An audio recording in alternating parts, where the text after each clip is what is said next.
Obrigado, Rubens, Férez, pelo convite. É um prazer aqui falar sobre Open Banking, competição, spread. Eu tenho sido um pregador constante disso já há algum tempo. É um prazer muito grande depois falar logo depois do João Manuel. Quer dizer, finalmente nós temos um diretor do Banco Central que é microeconomista especializado na área financeira, como precisávamos ter tido já há algum tempo. Então, é realmente um prazer enorme. E essa agenda aí realmente é extraordinária. Tudo bem que parte começou no passado e tal, mas, sem dúvida, tem mérito, mas eu não tenho dúvida de que vai andar muito mais ainda agora. O que é isso aqui do Open Banking? E eu vou falar de vários assuntos que o João mencionou. Em agosto do ano passado, a gente teve uma decisão muito importante. O Banco Central, em termos de concentração bancária, ele aprovou que o Itaú comprasse a XP, mas ele limitou a participação acionária do Itaú e determinou que a XP não pode ser controlada pelo banco. Tudo bem, isso aí ficou muito evidente em todas as manchetes, etc., blá, blá, blá. E foi um caso muito interessante, porque o CAD não tinha vedado, o Banco Central, então, agiu como corretamente, também é um dos papéis do Banco Central, preservando a concorrência no setor bancário, etc. Mas tem um ponto que é muito relevante e que foi pouco anunciado.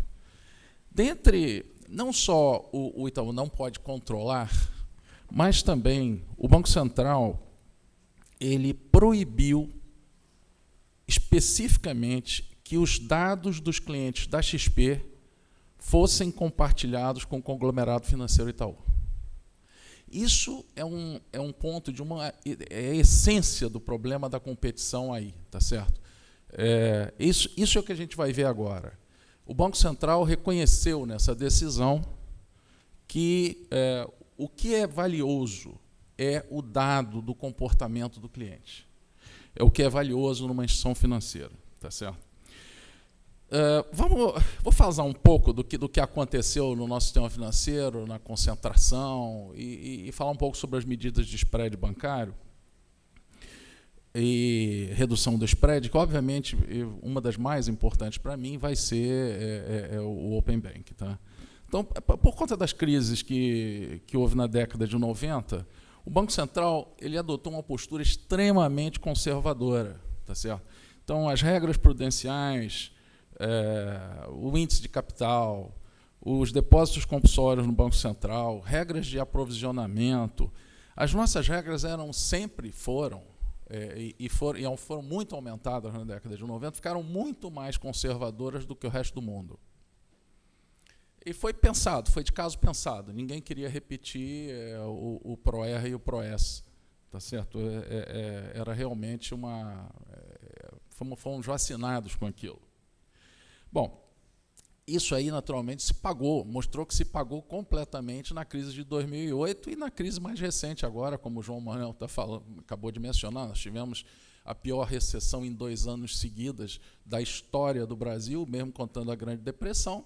E aí, enfim, como ele disse, nenhum solavanco relevante, tá certo? Pelo menos que eu me lembro, não me lembro de nenhum. Talvez tenha menos relevante, com certeza sempre tem uma instituição financeira aqui e ali que tem problema. Mas aí o que aconteceu? O que aconteceu é que aí foi uma revolução para o resto do mundo. O resto do mundo, então, ao contrário, que estava muito leniente com o seu sistema financeiro, embarcou numa agenda chamada Basileia III, que aumentava muito a restrição, aumentava muito os requerimentos de capital e, principalmente, os requerimentos de liquidez. É uma coisa particularmente complexa para algumas instituições. Então, ele forçava, se você quer dar empréstimo longo, você tem que ter captação longa. Essencialmente isso, além de ter outras regras de caixa de curto prazo. Mas, ou seja, Basileia III, então, veio, e como nós somos parte do G20, nós tínhamos que seguir Basileia III, senão ia ser uma desmoralização, ou teríamos que sair do G20, tá certo? Então, você teve Basileia III em cima de uma regulamentação já muito conservadora. Bom, fomentou ainda mais a concentração bancária.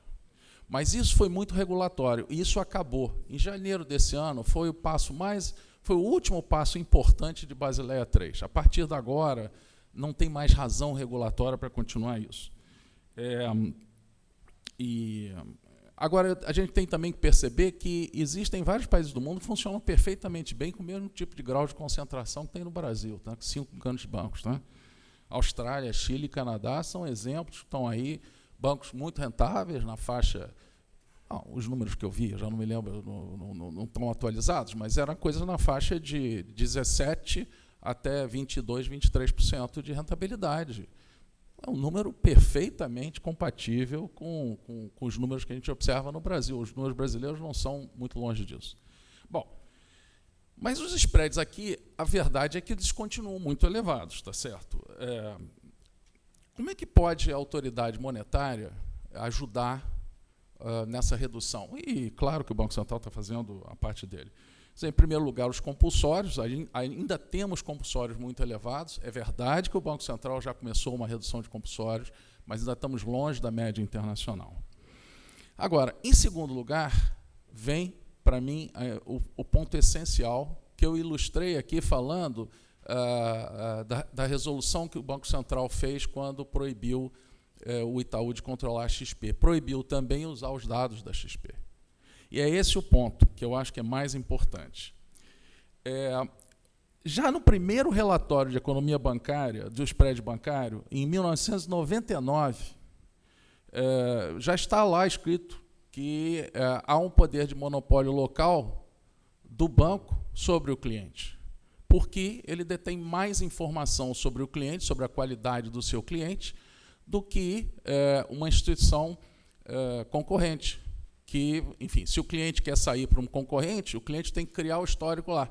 Então, o banco sempre pode usar essa barreira adicional para manter o cliente pagando os spreads um pouco mais elevados, não sei se um pouco, ou muito, ou médio, mas mais elevados do que pagariam. E aqui é muito interessante que, obviamente, isso não é um problema brasileiro, tá certo? Então, a autoridade, a inércia em mudar de banco existe em todos os países do mundo, não é um problema do Brasil em si.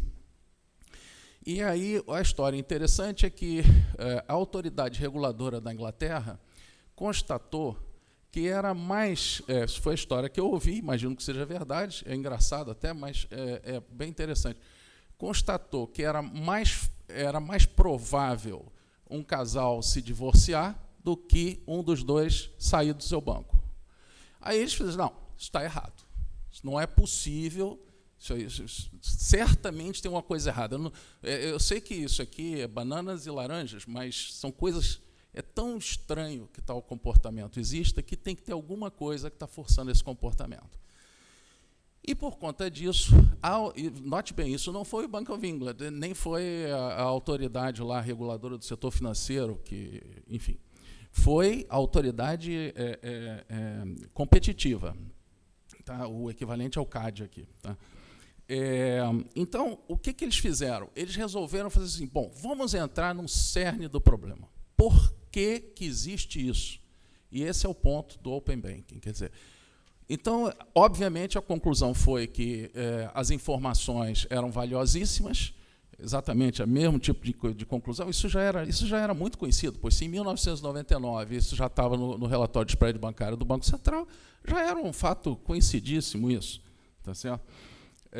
Então, eles resolveram fazer o seguinte, resolveram criar um arcabouço em que você pode autorizar uma fintech qualquer, para ficar no exemplo mais simples, a pegar todos os seus dados em qualquer instituição financeira. Tá certo? Ou você pode identificar, talvez, só uma instituição, enfim, mas sempre o cliente tem o direito de autorizar isso. Muito bem. Aí surge um problema, quer dizer, mas não dá para aplicar isso direto no Brasil? Não dava, hoje já dá. Porque nós não tínhamos a definição de quem era o dono do dado. Ora, o banco dizia, não vou dar, o dado é meu. Então, a Lei Geral de Proteção de Dados, né, que vai entrar, que já está em vigor, mas no que interessa já está em vigor para o Open Banking.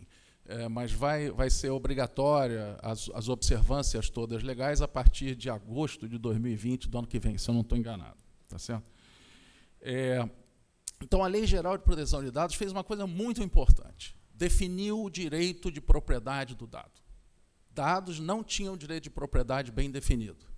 A gente sabe que toda vez que a gente não tem direito de propriedade bem definido, você não consegue criar um mercado direito disso, né? E dá um sempre problema de eficiência, porque o preço não reflete. Muito bem. Então, esse foi o primeiro passo de extrema importância, a Lei Geral de Proteção de Dados. E aí o que foi feito, então, na Inglaterra? Isso foi copiado, a legislação inglesa já está em 3 anos, e agora você teve um crescimento, este ano, teve um crescimento exponencial. Se você olhar o crescimento mês a mês do número de transações no sistema financeiro inglês, inacreditável. Assim, acho que multiplicou por 3 ou 4 desde março para agora, setembro, em 6 meses. Uma coisa inacreditável. Então, pegou. Eu estava um pouco preocupado, estava demorando a pegar, mas pegou. Isso me deixa bem mais tranquilo. Então, o que é esse Open Banking? Ele basicamente é isso, é uma regulamentação que obriga os bancos a abrirem os dados, mas não só obriga os bancos a abrirem os dados, vocês vão dizer, poxa, mas aqui tinha portabilidade também, né? Levou uns 20 anos para funcionar, uma coisa qualquer assim. O fato é o seguinte, é que hoje tem tecnologia para isso e, mais importante, já foi testada, né? A Inglaterra fez, então sai muito mais barato do que fazer do zero, né? Eles gastaram uma fortuna enorme, né, nesse projeto e tal, e tudo mais.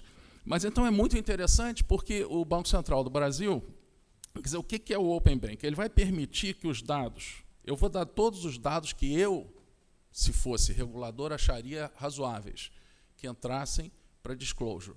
Não é a lista do Banco Central, vou explicar basicamente qual a diferença da lista do Banco Central, mas não vejo nenhum problema em aprovar do jeito que está e depois incluindo outras variáveis. Tá? Mas fluxos de pagamentos pessoais,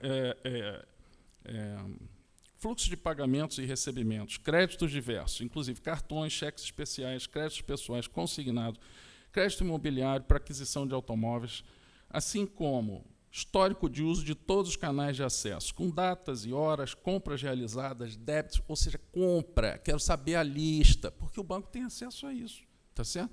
Quero saber a lista do que comprou, em que loja comprou, etc. Tudo. Débitos, seguros, investimentos, previdência e tudo mais que foi interação entre o cliente e o banco. Onde foi feita a transação fisicamente, tá certo? Esses dados... a ideia do Open Banking é evitar a assimetria de informação entre os bancos, ou entre a fintech e os bancos, ou evitar ou diminuir o máximo possível isso. Porque se ela é a fonte, é verdade que dá para fazer 500 outras medidas para mitigar e aumentar a competição, mas, no fundo, sempre existiria esse problema. Esse que foi o reconhecimento, foi o reconhecimento que a autoridade reguladora inglesa chegou à conclusão. Para vocês terem ideia, eles acham que na Inglaterra o spread cairá a 30%. Eu acho que eu não me surpreenderia no número percentual, claro que isso é uma coisa muito menor na Inglaterra, porque o spread é menor. Eu não me surpreenderia se isso acontecesse aqui, não. Tá? Então, assim, eu realmente acho que vai fazer muita diferença. O comunicado 33455, de 24 de abril, que foi esse que foi mencionado aqui, dá as linhas gerais do que o Banco Central vai fazer. Num primeiro momento, vai seguir o modelo inglês, que não coloca os dados de investimento, previdência e seguros na lista que deve ser compartilhada. Tá? É diferente o modelo inglês do modelo europeu, da zona do euro, e do modelo australiano. Tá? O modelo australiano é um modelo muito agressivo, assim, inclui milhões de outras quantidades de dados, inclusive dados de utilities, energia elétrica, etc., telecomunicações, etc. Mas, enfim, isso é algo que não... Tudo bem, se funcionar isso, você, ao longo do tempo, vai poder ir acrescentando outras variáveis. Eu acho que é um approach, enfim, seguro, e interessantes. E segundo, vai dar atenção especial, a segunda coisa que esse comunicado diz, é que ele vai dar atenção especial à experiência do cliente, que foi um dos maiores problemas verificados durante a implantação do sistema inglês. A experiência do cliente é o seguinte, a experiência do cliente para autorizar. Porque, enfim, tem certeza? É isso mesmo? Aí fazia umas 30 perguntas seguidas, chega uma hora as pessoas desistem, tá certo? É que nem aquela maquininha que fica lá, não, mais um pouquinho, mais um pouquinho. Então aconteceu isso na Inglaterra e eles aprenderam, viram e conseguiram resolver lá. Então não tem por que a gente não fazer a mesma coisa aqui. Então, eu acho que o Open Banking vai ser fundamental para a competição, vai aumentar enormemente a competição, a gente já está vendo o tipo de resultado que pode ocorrer, basta ver quanto caiu o spread total na cadeia de pagamentos. A cadeia de pagamentos do Brasil tinha um spread de quase 6%. Uma loucura completa, quando no resto do mundo, sei lá, era 0,8 mais alto, um número assim. Esse negócio já caiu enormemente, já deve estar na faixa dos 3 e tanto, e tem muito espaço para cair ainda, tá certo? Em terceiro lugar, quer dizer, eu falei 2 medidas, né? O Open Banking, compulsórios, eu nem vou mencionar o cadastro positivo, porque já está implantado, pronto, daí para frente. O Open Banking é muito mais poderoso que o cadastro positivo, como muito bem lembrou o João Manuel, tá? Mas, enfim, já está aí, é bom que vai ajudar, provavelmente outros players não bancários vão entrar também. Mas, em terceiro lugar, nós temos outros entraves à concorrência, nós temos muita sorte de ter aqui o Vinícius Carrasco, diretor da Stone, professor da PUC também, como João Manuel, que provavelmente falará sobre alguns outros entraves concorrenciais. Ele é PhD nesse assunto, tem milhões de coisas. Eu vou dar só um exemplo para vocês, que é muito interessante. Quando vocês retiram dinheiro na TecBan, né, retiram dinheiro na maquininha de dinheiro, normalmente a transação ela depende do volume. Se você é um banco que tem muito volume, você tem direito de cobrar mais barato.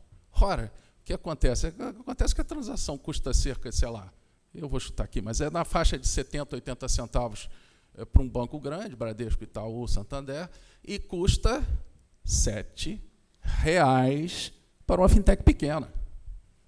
Está errado, não dá, é obviamente anticompetitivo. Então, assim, tem um monte de coisas que restou aí.